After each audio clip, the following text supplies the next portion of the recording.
Hey guys, it's me, and this is a competition entry for furball677's all animal competition. Here I am entering my juvenile European mantis. And yes, I'm gonna assume it's a female because at least some 85% of the mantises I have at my house are females. But for now, time will tell. Anywho, um, I named her Strika because, yeah, obviously it's a girl, and calling her Striker just didn't have enough ring to it, and she strikes stuff. So yeah, this is Strika, the European mantis juvenile, and I care for this mantis real deeply. Before we get to the origin, um, actually, yeah, before we get to how I care for it, let's get to the origin. I found this mantis on some scented flowers when it was a lot younger.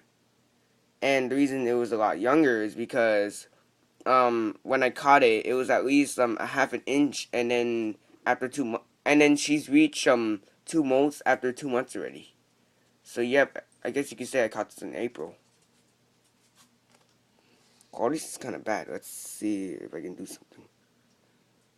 And yeah, that's its origin and how I care for it. And sadly, I don't have the molts due to some rehousing I had to do.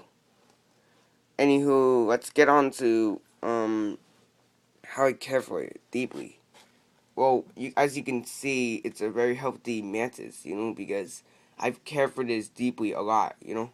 I actually saved this mantis's life one time, because I took her to um, Conflict Lake and Yosemite with me, but at the moment we were at Conflict Lake, so it was the second day at the campsite, like I mentioned in some videos, and it was so cold, even in the bottle, that that Striker over here was just about to die. She almost froze to death.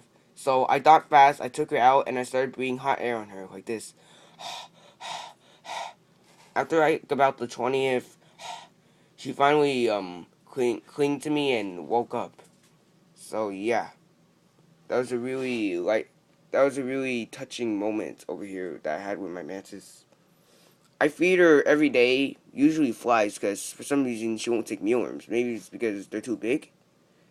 And I also take her out of her enclosure, as you can see right now, for fresh air, because she doesn't like it all that in her cup. That's her container right here. But there are times when sometimes there's no choice and all. But yeah, that's where I like to keep her out here. And anyway, let's talk about her setup. Yeah, she likes to be handled a lot. Oh, damn. Freaking fingers. It's not much. It's just one stick, that one long stick that kind of curves like this, so the mantis can hang here, and two smaller sticks right here, so she can hang there.